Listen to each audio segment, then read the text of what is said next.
Hello guys, Trivandrum അക്ഷരാർത്ഥത്തിൽ വളർന്നുകൊണ്ടിരിക്കുകയാണ്. ഇത് ഞാൻ പറഞ്ഞില്ലെങ്കിൽ നിങ്ങൾക്ക് എല്ലാവർക്കും അറിയുന്ന ഒരു കാര്യമാണ്.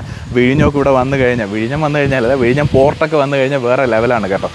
ട്രിവാൻഡ്രം ജില്ലയുടെ ഏറ്റവും വലിയ പ്രത്യേകത എന്ന് പറയുന്നത് see port, airport, railway station, central railway station എല്ലാം വരുന്നത് ട്രിവാൻഡ്രത്താണ്. സെക്രട്ടേറിയറ്റ് വരെ ട്രിവാൻഡ്രത്താണ് ഗൈസ്. അപ്പോൾ പലർക്കും നമ്മളോട് അസൂയ തോന്നും. ഇത്രയ്ക്ക് വളരുന്ന ഒരു ജില്ല നമ്മുടെ കേരളത്തിലില്ല. അത്രയ്ക്കുള്ള ലെവലിലാണ് ട്രിവാൻഡ്രം വളർന്നുകൊണ്ടിരിക്കുന്നത്. അവിടെ പ്ലോട്ടുകൾ വിൽപ്പനയ്ക്ക് ഒരുക്കുമ്പോൾ കേരളം മുഴുവൻ ഉറ്റുനോക്കും ഇതെവിടെയാണ് ഈ പ്ലോട്ട് വിൽപ്പനയ്ക്ക് എന്നുള്ളത്. എങ്കിൽ ആ കാണുന്ന വിഴിഞ്ഞത്ത് നിന്ന് നമ്മൾ കാസർഗോഡ് പോകുന്ന, അല്ലെങ്കിൽ കന്യാകുമാരിയിൽ നിന്ന് കാസർഗോഡ് പോകുന്ന വലിയൊരു റോഡ് ഇപ്പോൾ വരികയാണെന്നറിയാലോ, നാഷണൽ ഹൈവേ. ആ റോഡിൻ്റെ അടുത്തായിട്ടാണ് ഈ ഒരു വീട് വിൽപ്പനയ്ക്കുള്ളത്. ആ വീടാണ് നിങ്ങൾ ഇവിടെ ഈ കാണുന്നത്.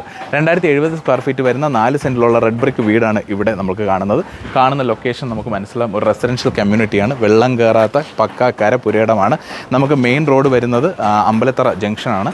അമ്പലത്തറ ജംഗ്ഷനിൽ നിന്ന് കുമരിച്ചന്തയോട് ചേർന്നിട്ടുള്ള നൂറാണി ആയുർവേദ ഹോസ്പിറ്റലുണ്ട്. ആ ഹോസ്പിറ്റലിനോട് ചേർന്നിട്ട് ഉള്ള റോഡ് ഫ്രണ്ടേജ് കാണാം. ആ ഫ്രണ്ടേജ് വരുമ്പോൾ തന്നെ രണ്ടാമത്തെ ലെഫ്റ്റിൽ വരുന്ന ഒരു റെസിഡൻഷ്യൽ കമ്മ്യൂണിറ്റിക്കകത്താണ് ഈ ഒരു വീട് വിൽപ്പനയ്ക്ക് എത്തിയിട്ടുള്ളത്. 2070 സ്ക്വയർ ഫീറ്റ് 4 ബെഡ്റൂമുള്ള 4 സെൻറ്റിലുള്ള ഈ വീട് റെഡ് ബ്രിക്കിലാണ് പൂർത്തീകരിച്ചിട്ടുള്ളത്. അപ്പോൾ ഈ വീടിൻ്റെ ഡീറ്റെയിൽ ഒക്കെ നമുക്ക് കാണാം. ഈ വീട് സെയിലിനായിട്ട് എത്തിച്ചിട്ടുള്ളത് ആക്ച്വലി എത്തിക്കാനായിട്ടുള്ള കാരണം എന്ന് വെച്ചാൽ ഈ ഓണറും എല്ലാവരും തിരിച്ച് എബ്രോഡിലേക്ക് പോവുകയാണ്. 6 വർഷം മാത്രമേ ഉള്ളൂ ഇതിനൊരു പഴക്കം വരുന്നത്. പക്ഷേ കണ്ട പുതിയ പോലെ വീട് തന്നെ ഫീൽ ചെയ്യും. കാരണം റിനോവേറ്റ് ചെയ്ത് പെയിൻ്റൊക്കെ ഇപ്പോൾ ഈ ഇടയ്ക്ക് അടിച്ചിട്ടുള്ള ഒരു വീട് കൂടിയിട്ടാണ്. അപ്പോൾ വീടിൻ്റെ ഫ്രണ്ടേജിൽ നിന്ന് കാണുമ്പോൾ തന്നെ ഇവിടെ ഒരു ഇൻ്റർലോക്ക് ചെയ്തിരിക്കുന്ന ഒരു റോഡാണ് നമുക്കിവിടെ കാണുന്നത്. അതുപോലെ ഗേറ്റ് സ്ലൈഡിങ് ആൻഡ് ഫോൾഡബിൾ ആയിട്ടുള്ളൊരു ഗേറ്റാണ് കാണുന്നത്. അപ്പോൾ നമ്മൾ വീഡിയോ എടുക്കുന്നത് കാണാൻ വേണ്ടിയിട്ട് ചെറിയൊരു ആളൊക്കെ ഇവിടെ ഉണ്ട് കേട്ടോ. നിങ്ങൾക്ക് അവരൊക്കെ കാണാം. അപ്പോൾ അതിൻ്റെ തൊട്ടടുത്തായിട്ട് തന്നെ ഈ ഒരു വീടിനകത്തേക്ക് കയറുമ്പോൾ തന്നെ നമുക്കൊരു കാർ പോർച്ച് ഇവരിവിടെ ചെയ്തിട്ടുണ്ട്. പോളികാർബണേറ്റ് ഷീറ്റിലാണ് ഈ ഒരു കാർ പോർച്ച് ചെയ്തിട്ടുള്ള. GI പൈപ്പുകളൊക്കെ ഇവിടെ കൊടുത്തിട്ടുള്ളത് കാണാം. ഇതിനകത്ത് ഏകദേശം 2 വണ്ടികൾ പാർക്ക് ചെയ്യാനായിട്ടുള്ളൊരു സ്പേസ് ഉണ്ട്. ഏറ്റവും വലിയ രസം എന്ന് പറയുന്നത് ഇവിടുന്ന് ഒരു 50 മീറ്റർ മാത്രമേ ഉള്ളൂ നാഷണൽ ഹൈവേയിലേക്കുള്ള ഡിസ്റ്റൻസ് വരുന്നത്. വളരെ ഈസി ആയിട്ട് നമുക്ക് സിറ്റിയിലേക്കൊക്കെ അപ്രോച്ച് ചെയ്യാൻ പറ്റുന്ന ഒരു സ്ഥലം കൂടിയിട്ടാണ് ഇത്. പിന്നെ നാഷണൽ ഹൈവേയുടെ തൊട്ടടുത്തെന്ന് പറയുമ്പോൾ തന്നെ നിങ്ങൾക്ക് വില മനസ്സിലാവുമല്ലോ. ആ ഒരു റേറ്റ് ഞാൻ എൻ്റെ ഫൈനൽ പറയാം. അപ്പോൾ 4 സെൻറ്റിലുള്ള ഈ വീടിൻ്റെ ആദ്യം നമുക്ക് എക്സ്റ്റീരിയറിൽ നിന്ന് തന്നെ സ്റ്റാർട്ട് ചെയ്യാം. ഇവിടെ ഒരു ചെറിയൊരു സിറ്റ് ഔട്ട് സ്പേസ് കൊടുത്തിട്ടുള്ളത് കാണാം. ഇവിടെ 2-3 കസേരകൾ ഇടാനായിട്ടുള്ള സ്പേസ് ഉണ്ട്.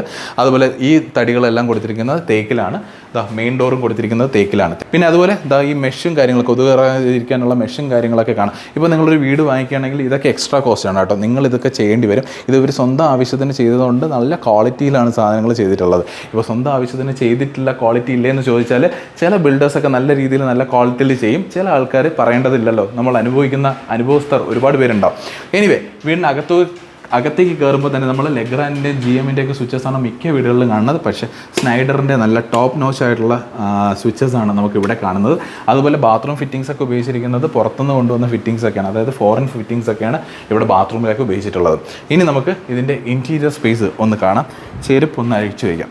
ഇൻറ്റീരിയർ സ്പേസ് ഒന്ന് കാണാം. അപ്പോൾ ഇതാണ് ഈ കാണുന്ന ഒരു ലിവിങ് സ്പേസ് വരുന്നത്. ലിവിങ് സ്പേസിൽ കാണുന്ന ഈ ഫർണിച്ചർ, ഹോം അപ്ലയൻസസ് ഒന്നും ഇൻക്ലൂഡഡ് അല്ല. അപ്പോൾ ഇവിടെ കേർട്ടനും കാര്യങ്ങളൊക്കെ ഇവിടെ കാണാവുന്നതാണ്. ഈ ലിവിങ് സ്പേസ് അത്യാവശ്യം നല്ല വലിപ്പമുള്ളൊരു ലിവിങ് സ്പേസ് ആയിട്ട് നമുക്ക് ഫീൽ ചെയ്യുന്നുണ്ട്. ഈ ലിവിങ് സ്പേസിനോട് ചേർന്ന് തന്നെ ഒരു ബെഡ്റൂം കൊടുത്തിരിക്കുന്നത് കാണാം.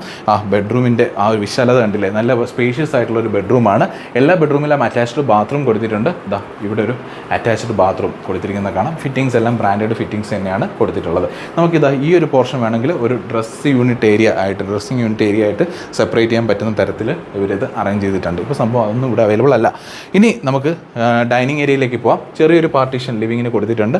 ഈ പാർട്ടീഷൻ്റെ തൊട്ടടുത്താണ് ഡൈനിങ് കൊടുത്തിരിക്കുന്നത്. ഡൈനിങ് ടേബിൾ കൊടുത്തിരിക്കുന്നത് കാണാം. ഒരു 6-7 പേർക്ക് ഇരുന്ന് ഭക്ഷണം കഴിക്കാൻ പറ്റുന്ന രീതിയിലുള്ളൊരു ഡൈനിങ് സ്പേസ് ഇവിടെ ഉണ്ട്. അതുപോലെ കോട്ടയുടെ ഒരു വാഷ് ബേസിൻ കൊടുത്തിട്ടുള്ളത് കാണാം. ഗ്രോഹയുടെയാണ് ഫിറ്റിങ്സ് വരുന്നത്. മിററും കാര്യങ്ങളൊക്കെ കൊടുത്തിരിക്കുന്നത് കാണാനായിട്ട് സാധിക്കും. മുകളിലും കൊതു കയറാതിരിക്കാനായിട്ടുള്ള മെഷും കാര്യങ്ങളൊക്കെ കാണാനായിട്ട് സാധിക്കുന്നുണ്ട്. മുകളിലേക്കാണ് സ്റ്റെയർ കേസ് പോകുന്നത്. സ്റ്റെയർ കേസിന് തൊട്ടടുത്തായിട്ട് തന്നെ ഒരു കബോർഡും സൗകര്യങ്ങളും ഒക്കെ കൊടുത്തിട്ടുള്ളത് കാണാം. വാഷിംഗ് മെഷീൻ വച്ചിരിക്കുന്ന പോർഷൻ എന്ന് പറയുന്നത് ഈ ഒരു സ്പേസ് ആണ്. അപ്പോൾ ഇവർ എബ്രോഡ് പോകുന്നത് കൊണ്ട് മാത്രമാണ് ഈ ഒരു വീട് സെയിൽ ചെയ്യുന്നത്. അല്ലെങ്കിൽ ഈ ഒരു വീട് സെയിൽ ചെയ്യില്ല. കാരണം ഇത്രയും വർഷം മാത്രമേ, ഒരു 6 വർഷം എന്ന് പറഞ്ഞാൽ വളരെ ചെറിയൊരു ലൈഫ് സ്പാനാണ് ഒരു വീടിൻ്റെയൊക്കെ സംബന്ധിച്ച് അങ്ങനെ കൊടുക്കാനായിട്ട് ഇവർ ഉദ്ദേശിക്കുന്നത്. അങ്ങനെ നമ്മൾ ഇവിടുത്തെ രണ്ടാമത്തെ ബെഡ്റൂമിലേക്ക് വന്നിരിക്കുകയാണ്. രണ്ടാമത്തെ ബെഡ്റൂമും തരക്കേടില്ലാത്ത സ്പേഷ്യസ് ആയിട്ടുള്ള ബെഡ്റൂമാണ്. ആദ്യത്തെ ബെഡ്റൂം വെച്ച് കമ്പയർ ചെയ്യുമ്പോൾ രണ്ടാമത്തെ ബെഡ്റൂം കമ്പാരിറ്റീവ്ലി ചെറുതാണ്, പക്ഷേ കണ്ടില്ലേ ഒരു ക്യൂൻ സൈസ് ബെഡ് കിടക്കുന്നതാണ്. അപ്പം അലമാരയും കാര്യങ്ങളൊക്കെ ഇവിടെയാണ് ഒരു പ്ലേസ് ചെയ്യുന്നത്. ഇതൊന്നും കൊടുക്കുന്നില്ല കേട്ടോ. ഇതിൽ ഈ ഒരു സാധനങ്ങളൊന്നും അവർ എടുക്കില്ല. ബാക്കി ഒരു കാണുന്ന ഈ ഇത് AC അങ്ങനത്തെ ഒരു സംഭവം കൊടുക്കത്തില്ല. അതുപോലെ ഇവിടെ ഒരു അറ്റാച്ച്ഡ് ബാത്റൂം കൊടുത്തിട്ടുള്ളത് കാണാം. ഇവിടെയും ഫിറ്റിങ്സ് എല്ലാം ബ്രാൻഡഡ് ഫിറ്റിങ്സ് തന്നെയാണ്. ഇതിൻ്റെ പേരൊന്നും എനിക്കറിയില്ല, പുറത്തുനിന്ന് കൊണ്ടുവന്നതാണെന്ന് മാത്രമാണ് പുള്ളി പറഞ്ഞത്. ഞാൻ ആദ്യമായിട്ടാണ് ഇങ്ങനത്തെ ബ്രാൻഡഡിൻ്റെ ഇങ്ങനത്തെ വെളിയിലുള്ള ഫോറിൻ കളക്ഷനൊന്നും ഞാൻ കണ്ടിട്ടില്ല. അങ്ങനെ നമ്മൾ ഇവിടുത്തെ ലിവിങ്, ഡൈനിങ്, 2 ബെഡ്റൂമുകൾ പരിചയപ്പെട്ടു. ഇനി നേരെ നമുക്ക് കിച്ചണിലേക്ക് വരാം. കിച്ചണിനെ കുറിച്ച് പറയുമ്പോൾ ചെറിയൊരു കിച്ചൺ ആണെന്ന് നമുക്ക് തോന്നുമെങ്കിലും അത്യാവശ്യം നല്ല സ്പേഷ്യസ് ആയിട്ടുള്ളൊരു കിച്ചണാണ് ഈ ഒരു ഭാഗത്ത് കൊടുത്തിരിക്കുന്നത്. റാക്കുകളും കാര്യങ്ങളൊക്കെ കൊടുത്തിട്ടുള്ളത് കാണാം. ഇതെല്ലാം നല്ല നീറ്റായിട്ടാണ് വെച്ചിരിക്കുന്നത്. എല്ലാ സാധനങ്ങളും ഉണ്ട്. സോഫ്റ്റ് ക്ലോസ് ആണ്.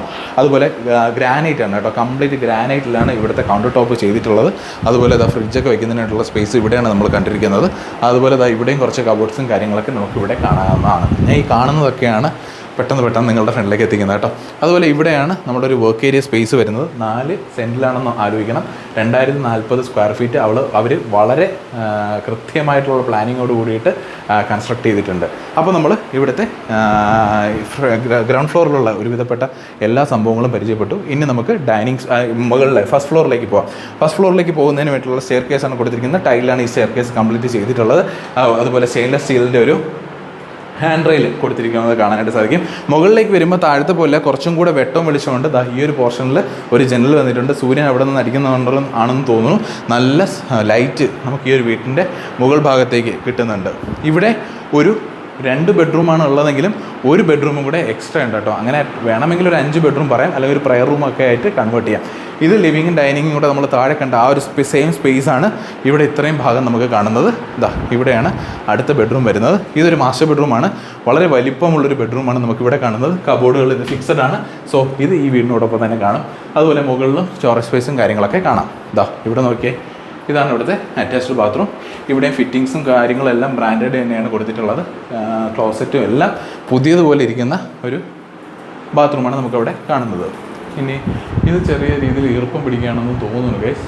അതൊക്കെ നമുക്ക് റെക്ടിഫൈ ചെയ്യാൻ പറ്റുന്നതാണ്. പക്ഷേ വേറൊരു റൂമിൽ ഞാനിത് കണ്ടില്ല.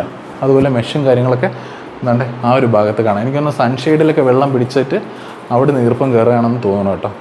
പക്ഷേ ഇതൊന്നും വലിയ പ്രശ്നമല്ല. ഇതൊക്കെ റെഡ് ബ്രിക്കാണ്.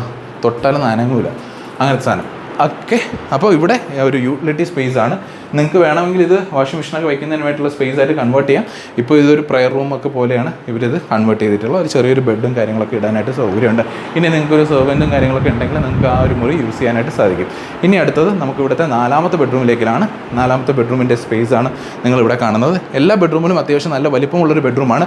ആകെപ്പാടെ ആ മുകളിൽ കണ്ട ഒരു ചെറിയ ഒരു യൂട്ടിലിറ്റി സ്പേസ് മാത്രമാണ് ചെറുതായിട്ട് ഫീൽ ചെയ്തത്. ഇതും ഒരു റാക്കുകളെല്ലാം അറ്റാച്ച് ചെയ്ത് വാളിനോട് തന്നെ അറ്റാച്ച് ചെയ്തിട്ടുള്ള റാക്കുകളാണ്. ഇവിടെയും ഒരു അറ്റാച്ച്ഡ് ബാത്റൂം കൊടുത്തിരിക്കുന്നത് കാണാം. ഇനി നമുക്ക് വെളിയിലേക്ക് ഒന്ന് വരാം. ഇത് ഇവിടുത്തെ ബാൽക്കണി സ്പേസാണ്. പുറത്തേക്ക് ഇറങ്ങുന്നതിലൂടെ കുറച്ച് പൊടിയും കാര്യങ്ങളൊക്കെയാണ് നിങ്ങൾക്ക് കാണാം. ഇവിടെ നിന്നാൽ നോക്കി ഈ ബാൽക്കണി സ്പേസിൽ നിന്നുകൊണ്ട് നമുക്ക് ഈ ഒരു വില്ല ഫുള്ള് കാണാനായിട്ട് പറ്റും. ഈ ഒരു 2 പ്ലോട്ടിനപ്പുറം എന്ന് പറയുന്നത് NH ആണ് ഗൈസ്. അപ്പോൾ ഈ പ്ലോട്ടിൻ്റെ ആസ്കിംഗ് റേറ്റ് ആയിട്ട് ഇവർ ചോദിക്കുന്നത് 1,15,00,000 രൂപയാണ്. ഇത് നെഗോഷ്യബിൾ ആയിട്ടുള്ള റേറ്റ് ആണ്. നിങ്ങൾക്കിത് ഡയറക്റ്റ് ഓണറിനെ തന്നെ ബന്ധപ്പെടാവുന്നതാണ്. പുള്ളിയുടെ നമ്പറായിരിക്കും ഞാൻ ഇതിനകത്ത് കൊടുത്തിട്ടുള്ളത്. സോ മനോഹരമായിട്ടുള്ളൊരു വീട് അടിപൊളിയായിട്ടുള്ള റേറ്റിൽ നിങ്ങൾക്ക് സ്വന്തമാക്കാൻ നിങ്ങൾക്ക് താല്പര്യമുണ്ടെങ്കിൽ ഡയറക്റ്റായിട്ട് ഓണറിനെ തന്നെ കോൾ ചെയ്യുക. ഇതുപോലുള്ള മനോഹരമായിട്ടുള്ള വീടുകൾ നിങ്ങൾക്ക് പരിചയപ്പെടുത്താൻ താല്പര്യമുണ്ട്, നിങ്ങളുടെ കയ്യിലുണ്ട്, നിങ്ങൾക്ക് വിൽക്കാൻ നിങ്ങൾ ആഗ്രഹിച്ച് നിൽക്കുകയാണ് എങ്കിൽ ഞങ്ങളെ കോൾ ചെയ്യുക. ഞങ്ങളുടെ നമ്പർ ഈ ഒരു സൈഡിലും ഓണർ നമ്പർ ഈ ഒരു സൈഡിലും കൊടുത്തിട്ടുണ്ടെന്ന് പറഞ്ഞുകൊണ്ട് ഇന്ന് എൻ്റെ വീഡിയോ വൈൻഡപ്പ് ചെയ്യാണ്. ബൈ.